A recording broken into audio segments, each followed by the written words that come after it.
Roxanne, darling, thank you very much for being here. Roxanne from Bare Feet Studios. And Tara DeWitt Coomans from Akamai Marketing. Thank you for being here, Tara. Aloha. Great to have you guys on. So, do you guys collaborate in business or just in concept, or both? I would say both. Yeah. Both. Social Media Club is what brought us together. That's where we met, actually, and we are working on a couple of proposals together. So, Right. And we just had lunch together, so we enjoy each other's company. And, you know, Great to have you it's here. all social. Yeah. So, social media, I mean, so many people hear about it and maybe they have anecdotal contact with it. And some people think it's just a play toy and it's for the other guy, not me. And it'll it's a fad. It'll go away after a while. But you know what, Roxanne? It doesn't really seem like it's going away. Right. Well, I often use the analogy, and this will be familiar to you, Jay, of the internet. Remember 15 years ago, people said having email and websites was a fad, and only the kids were doing it, not businesses. And of course, now no one can live without either of those. And all social media is another iteration of that. And it's one of those genies that once it's out of the box, you can't put it back in. So who's doing it? I mean, who is actually hands-on in social media now? I mean, in terms of businesses, what businesses are doing them? Either way. Well, I think Rox was just mentioning that most corporate Fortune 500s are doing it, but I think the power of social media is that it's very accessible to mom and pop businesses of all different types. I think there's a kind of a misnomer that you have to be a retail type business to really make social media work, and that's absolutely not the case. It's just a matter of picking out what tools work best for your business and putting a strategy behind it. But I think that's the beauty of social media, is it's kind of power to the people. I mean, that's really what's special about it. You don't need $300,000 worth of equipment to take advantage of it. You don't need a staff of 500 to make it fly. I think it's really approachable for everybody.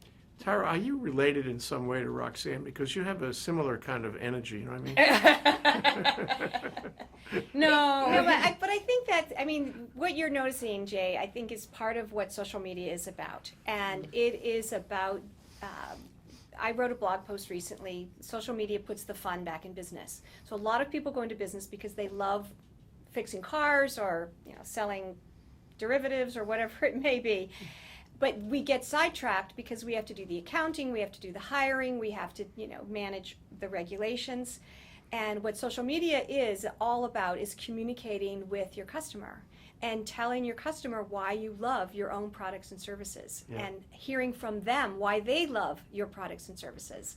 And so it goes back to this very core enthusiasm about what it is we all do for 8, 10, 12 hours a day. That's why I find your personalities are similar. It's that Perhaps. core enthusiasm thing. Yes. I think you're right. I think it is. I think there's also kind of a cultural attitude about social media, an openness, a willingness to share, a desire to kind of spread the joy and the knowledge And love. and the love. Mm-hmm. And I think that social media kind of attracts those kind of people in general, Yeah. which is kind of a neat element about Yeah. that industry. You're talking about something deep in the human spirit here. Well, that's in what the social media psychology is. anyway. So we had a show recently where doctors talked about what motivated them, and one guy said, and it stuck in my brain. He said, there's this inherent human need to help other people. And I think there's an inherent human need to talk to a community and Yes. to build a community. And social networking is more than just, pushing information out into the nether. You're really ideating a community out there that's going to respond to you. And the biggest stroke of all is when they do. Right. So what's the dynamic, though? So I think the only thing that's changing is the speed at which people are able to interact with each other and share information and share behaviors and share passions. So with each new iteration of social media, all that really is happening on one level is there's a new tool being created. So in the last year, what's really been hot are what we call Geolocation Services, where with a smartphone, it knows where you are and you check in at a business location. And so if I go into Best Buy and I check in through one of these services, Best Buy has already set up an agreement with them and will present me with a coupon that is specific to that exact store. And so then Best Buy gets a sense of who are their early adopter customers. There's incredible data mining that can come out of that. I get to tell all my friends that I'm in Best Buy. Best Buy now has enrolled me as a free marketer for them. And so what's happening now is just that technology is catching up to the kinds of things that humans want to do anyway. We want to buy things. We want to tell our friends what we're buying. We want to go places. We want to let people know where we are when we're there in case they're there too. We can connect. You know, you check in at Costco and you see if anyone else has checked in at Costco. And Who is there that you know? in the old world, you'd never meet them because you're on opposite ends of the store. But in the new world, you can say, "Hey, Ryan's over there on aisle 26," Right. And you can connect with each other. Obviously, there's a downside. You have to be strategic in this particular tool where you check in and with whom you are traveling and that sort of thing. But the idea is that it allows us to create the kinds of connections and communities that humans have always wanted to do. The internet is now just facilitating that in spades. Okay, you tell me if I'm going outside social media, but I have a vision of a shopping mall where as I walk by a given store, the merchant knows I'm walking by and he can talk to me. Yes. So it's like a living That's retail not really the experience. future. Right. That's happening now. Yes. But it's all about the geolocation technology, and I suppose it's about social media in the sense that if I open myself up to anyone who wants to come into my space, then every merchant in this mall, so to speak, could tell me what he wants to tell me. You can convert that, though. You can convert that, for example, to a conference or an exhibition or That's a right. trade show, or And they're doing that as well. are they? Yes. I haven't been around. You can do. Bring me current. The great thing about what we're talking about here is that while there's a lot of power potential for marketers, and we're just now scratching the surface, and it could be couponing, it could be data information so that you know more about your customers. I mean, I sometimes tell people a lot of big corporations, for example, don't listen to what don't follow their own customers because it's hard. But if you actually do that, then you learn more about your customers and the other things that they're doing. It isn't just what your customers are doing when they're at your location that you should be curious about. What you should be curious about is what are they doing when they're not with you? Because that will tell you what kind of partnerships maybe you might want to have, what kind of other products you might want to carry, not just what age range, but what interests them. Forget demographics. Now you're talking about micro marketing to on a truly individual level, which is why this is all social media. These applications are included in social media because it gives us a chance to get to know one another in a different way. And Roxanne's right. When you're using these services, you probably are a little more strategic about where you're checking in and who you're saying you're with. But actually, I think that younger generations of kids are using it so fearlessly, and they are completely opening themselves up in a very positive way to others and giving themselves opportunities to meet and do things that they wouldn't otherwise get a chance to do if they weren't so open. I want to talk about that. Everybody knows that's a risk. And, in this world, there are dark sides and people who don't wish you well and all that. At the same time, that generation you talked about, it's a seductive thing to be friendly to everybody. Why not?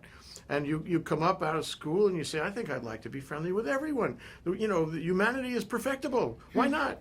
So the question is it worth taking the risk of doing that? I mean, for them and for adult people too. It depends, yeah. And the second thing is, do you think that over time, this is a big question, over time, that the ability to be friendly with everyone in the world will make everyone in the world friendly? I think that's a great question. So I think in most cases it's definitely worth taking the risk, and it's all the more reason why. There are two things happening. One is that the younger people learn to use these tools, the longer their learning curve is, and the experience that they can build. But it's also very incumbent, I think, on us so-called grown-ups that we use them, because the kids do require guidance. They do need some life lessons, I think, that will help them make the appropriate decisions. Now, the second part of this, which is something that our generation often doesn't think about, is that there's actually a protective effect that comes from being very public.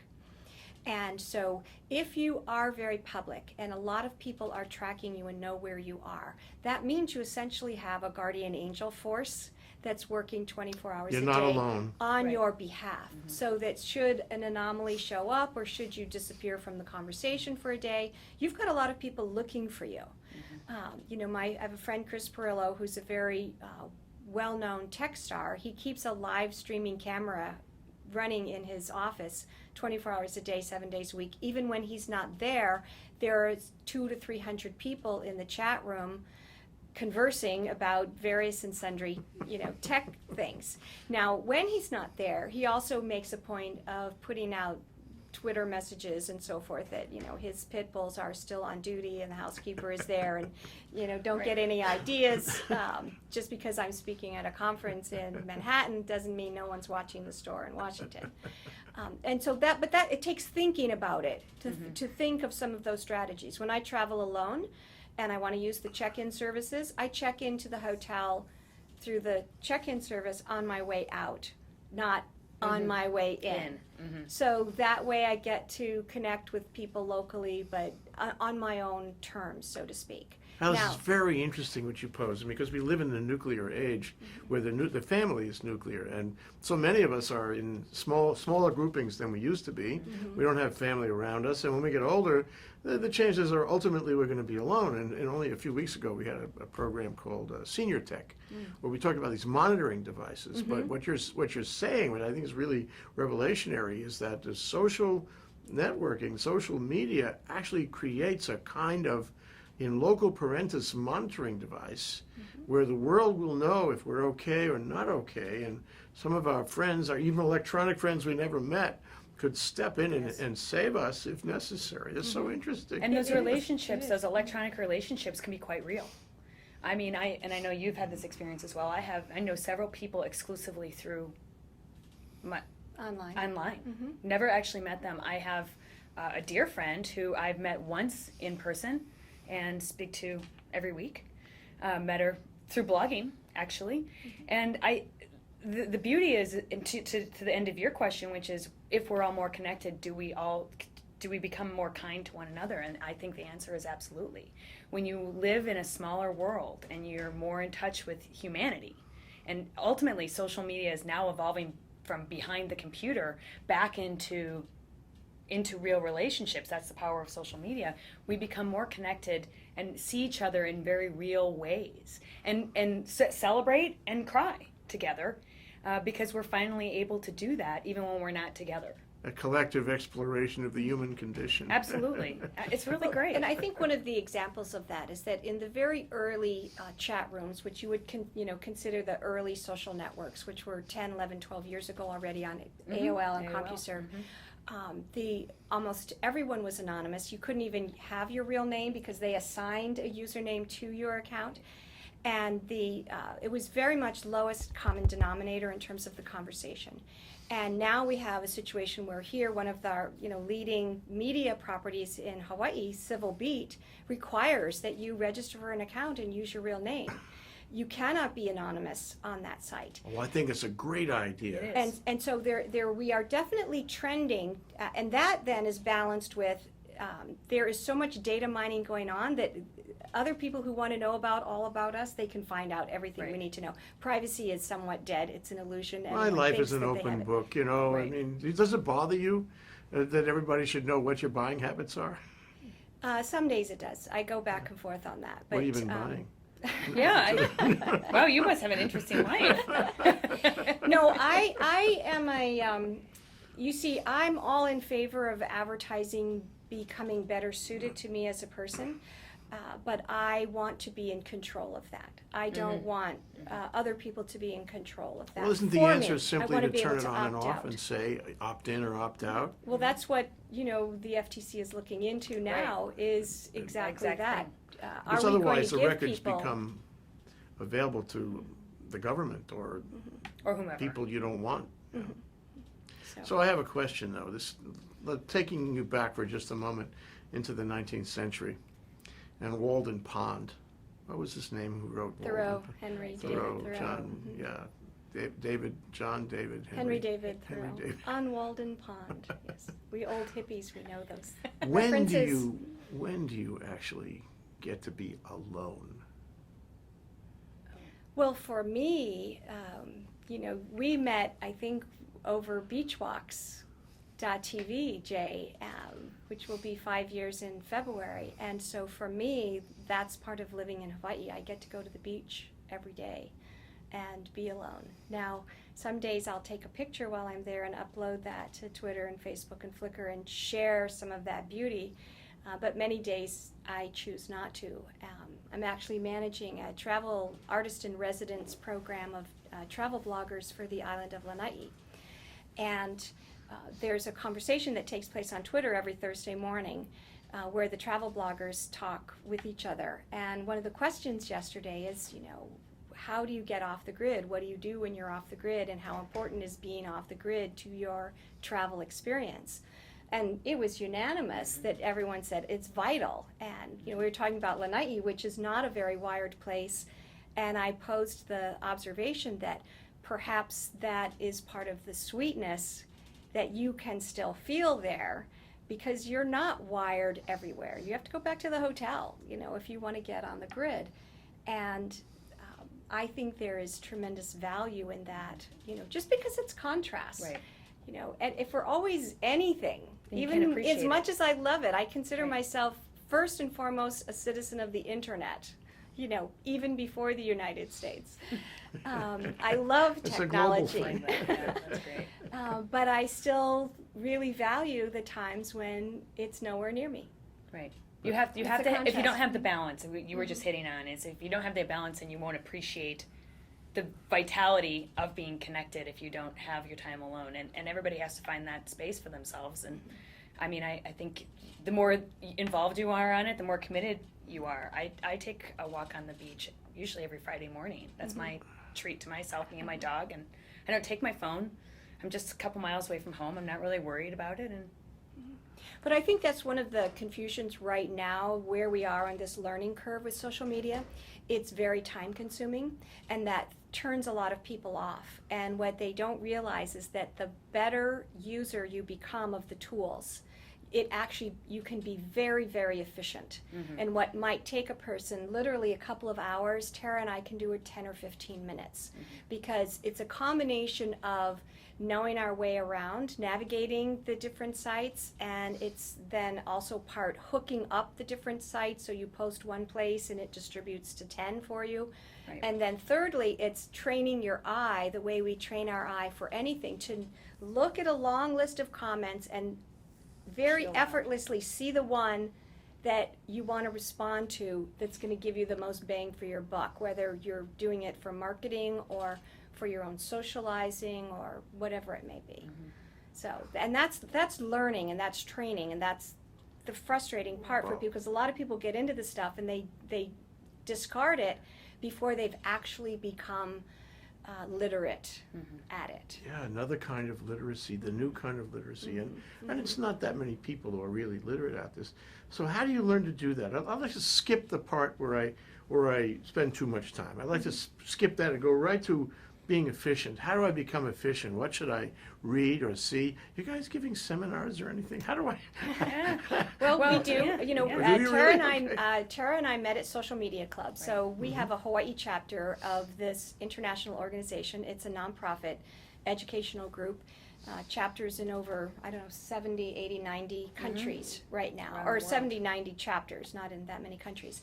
And the whole purpose of Social Media Club is to develop and share the best practices in social media. So our Hawaii chapter meets once a month. Our meetings are free. We have a guest speaker, and we have time afterwards, literally where the experts who are there walk the room and help show people, how to do things and what to do. I do tons of training. I love training. It's really where my heart is. And I know that. My I've partner seen you Shane do and I are. that. Yeah. I've done a lot of public speaking, but we're knowhowcafe.com. If people want to join our email list, we're going to be launching an online learning center. I think, the key if you really want to learn is to go ahead and do something like social media. Almost all social media professionals do some kind of outreach, whether it's a blog or it's a podcast or even just tweeting information. So pick your cup of coffee and decide how you want to learn and follow the leaders, and you will. It is not technically difficult to learn how to use social media. It can be not difficult, but the challenge will be eventually finding a strategy. And therein lies the rub. But using the tools then in and of themselves is not difficult. They are designed to be accessible. So give me I think it really is similar to Alcoholics Anonymous.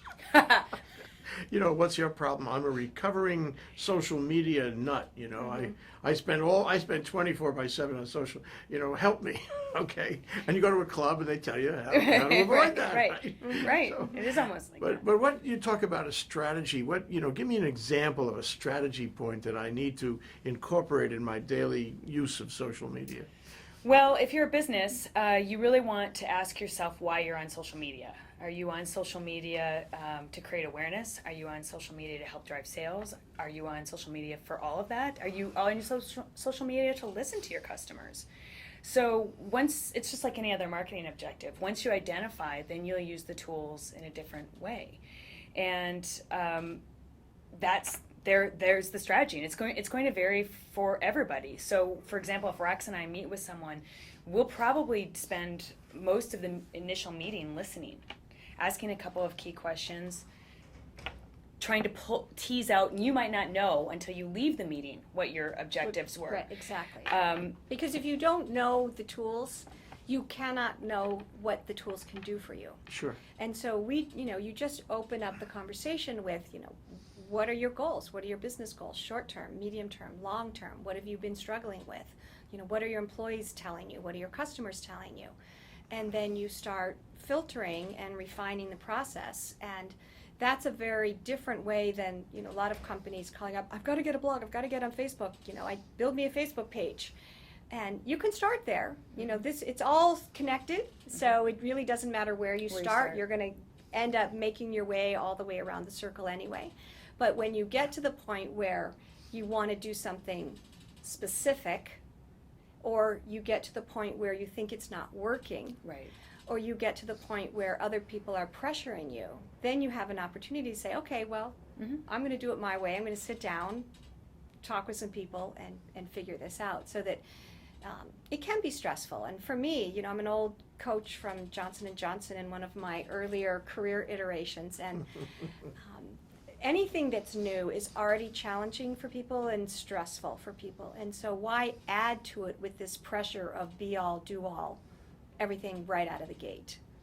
But this is coming upon us. The world in 5 or 6 years has actually changed. It's changed in terms of computer usage and sort of connection with the internet and all of these things in the cloud. And it's changed with respect to the way we deal with our friends and our electronic friends and the world. And the world is changing because of it, of course, we all know that. So, but, my question is, suppose I'm from Missouri and I say, no, I'm not going to do that. I have a certain risk going forward, don't I? If I just say, I'm not going to do it. What if I do that? What if I take that position and say, I'm not going to do it? What are my risks? I think it depends on who you are. If you are someone who has a successful business and social life and all of that already, you're fine. And that's me saying, You're a tolerant the no person, pressure, Roxanne. the no pressure approach. Now, the only risk you run is should you have a rogue employee or you make a bad product, and someone else discovers that before you do, and a whole scenario develops online and you're not part of the conversation, you're going to find out last. That's probably going to be a little bit more costly for you. Mm-hmm. But, I'm not a doomsday. A lot of people go into saying you have to do this because if you don't, you'll fail. I'm not really a proponent of that. I'm much more the carrot than the stick kind of person, and saying you're not, and I did this the same way 10 years ago with websites. You're not ready for a website? Okay, fine. The internet is not going away. You can sit back and wait. You can watch what your competitors do. You can decide when you're ready to get in.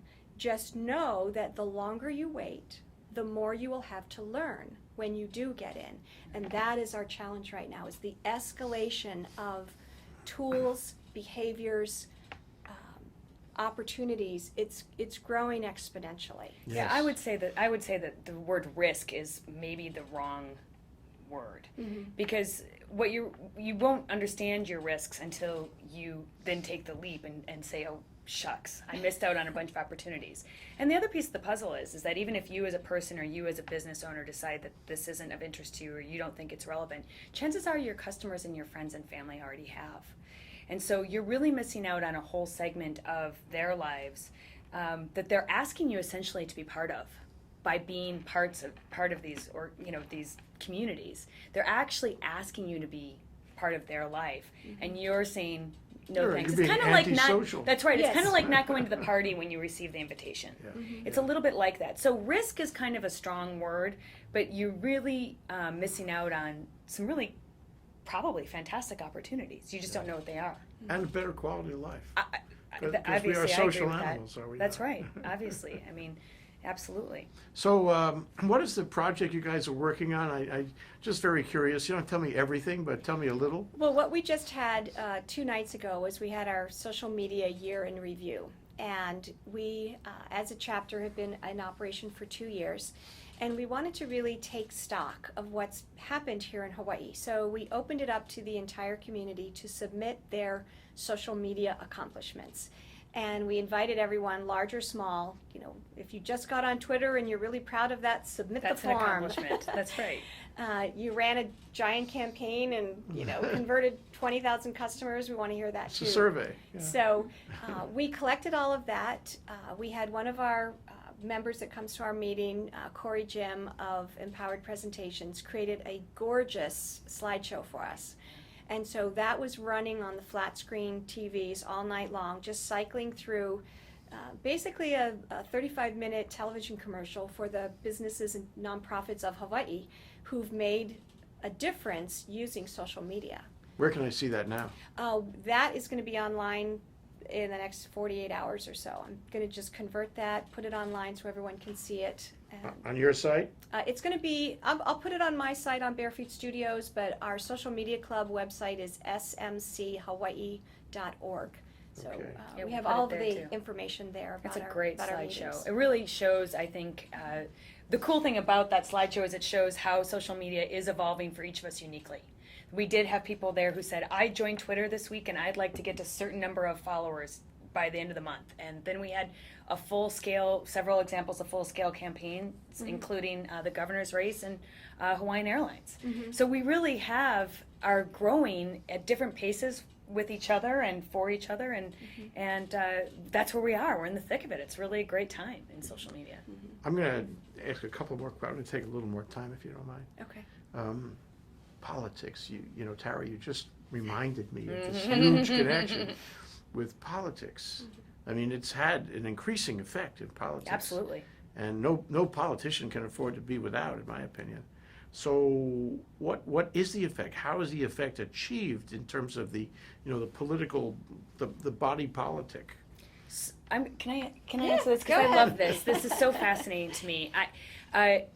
For example, when we had the governor's race and they interviewed some people in the newspaper about why they voted for a particular person, there was about 5 people, and they were just picked at random, and they all said, oh, I met so-and-so, and I thought he was a really great guy.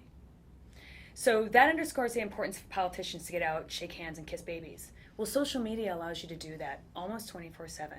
It allows you, as a politician, to be who you are and who you want to be in front of thousands of people who maybe can't come to your rallies, who are just interested in finding out more about you. And it gives you a very personal voice. Traditionally, politicians are very specific about what they will and won't say, and they've been trained not to share too much and to stop talking, right? But this is an opportunity for them to create an engagement opportunity to ask potential constituents, what do you think about this? How do you feel? Where's your heart? And then share on a very personal level, here's kind of what I think as a candidate of what's important to me. And our politicians did that this year. Both campaigns did it. And both campaigns were, featured for better or for worse. Yes. Or all three campaigns were featured for better or for worse, with what we call user-generated content. People in the audience who filmed them talking about issues that they thought were going to stay in the room because they were speaking to a very targeted audience. And it might feel right in that room, but when you look at some of those comments in the larger context, Yes. then There it takes was on a completely different meaning. And so that's this listening, observing aspect that Tara keeps talking about, that whether or not you're actively involved, your people are actively involved, some segment of them. And the more, it brings us back to Think Tech TV. You're creating your own media. You're not depending on the mainstream media to cover you or to cover technology in Hawaii. You're doing it yourselves. And that is a huge opportunity for politicians. And then they just need to know that their fans and their detractors are in the game Equally as well. involved. Yes. A new kind of transparency for sure. Right. So I had one other question, and you've kind of stepped into it a minute ago, and that is, I'll give you my footnote about why I think so, and that is, what is the future of social media going forward? I asked you before about the dynamic coming to where we are, but certainly there's a lot more coming now. And my footnote is, the reason I'm asking you that is you mentioned video. Okay, that's my hint. What do you think going forward? What are we going to see? 5 years, what do you think? Oh my gosh, I mean, I could not have predicted the last 5, so I think I'll leave that to you, woman from the future. I'm living in everyone else's future now. I have no idea what my own future is. All I know is that I think the main thing we're going to see is a tremendous refinement. So I was talking to some friends that I know already, but that I saw last night at the 10-year Think Tech reunion, and one of them was showing me an app that he's developed that takes live video streaming to an entirely different place. And I think it's a brilliant concept. And Martin Dunsmuir. Yes, Martin. Okay. So I don't know how much is under the radar or not, but that's what's going to happen now. So we've had this explosion of tools. Twitter came on like a storm. Been on Twitter for many years, but it came on, during the presidential election. CNN got on it. Ashton Kutcher got on it. And, there was the Suddenly. groundswell that followed that. It's still a fairly crude tool. And Twitter itself is very open about their introspection, that we want to make this more useful. We realize we're generating a lot of noise. We want to help people find the signal within that noise more easily. And I think that's probably going to be the biggest, or maybe that's what I'm hoping will be the biggest change in the next few years, is that we've established this great base of ways to connect and interact. Now let's make it so that I have very granular privacy controls. I have better bandwidth. That's the biggest thing holding all of us back, no matter where we live, but especially here in Hawaii. We are behind the times in terms of the network speeds that we have available to us. And that's our main obstacle. But the coders, I go to bed most nights thanking all those teenagers that are living in their parents' basements, writing code all night long. They can change your world. So we can do cool things. Well, and I think you touched on something great too, which is that we will have continually shortened spans of attention, and so video in particular, I think, is probably where we're going to see the largest level of growth, because we're going to want to be entertained, but in a interactive way, and video is obviously exceptionally powerful. And I'm a writer, so I am always trying to figure out ways that I can use video, whether it's someone else's content to attach to something that I'm doing, or make writing interactive. But video does that inherently, and it creates engagement in a way that other types of media don't. And so social media will continue to, right now it's very hard to really tweet a video. I mean, Right, but you that, will that, be able that to. is what people want. I ran Right. a social media campaign across 10 cities for Real Player, which produces a codec for video. And the whole point of that campaign really was to introduce a new version of their player, but mostly to listen. It was a listening campaign. And they interacted with social media clubs across the US and in Sydney, Australia. And what people said without prompting in virtually every city was they want to be able to have live video chat. So what FaceTime is on the iPhone that requires you be on Wi-Fi. You can't do it on the 3G network, but they want as much up close and personal, which is really what video is. Not just one way, not just at 10 o'clock at night. They want it 24/7. They want it two-way, and so there's a bandwagon for anybody that wants to hop on that. Oh, I'm sure it's coming soon. So my final question is, I keep thinking I'm going to We'll see. stop, but then you say something that provokes the next question. Can you guys tell me how you got involved in this, and aside from the money, why do you do it?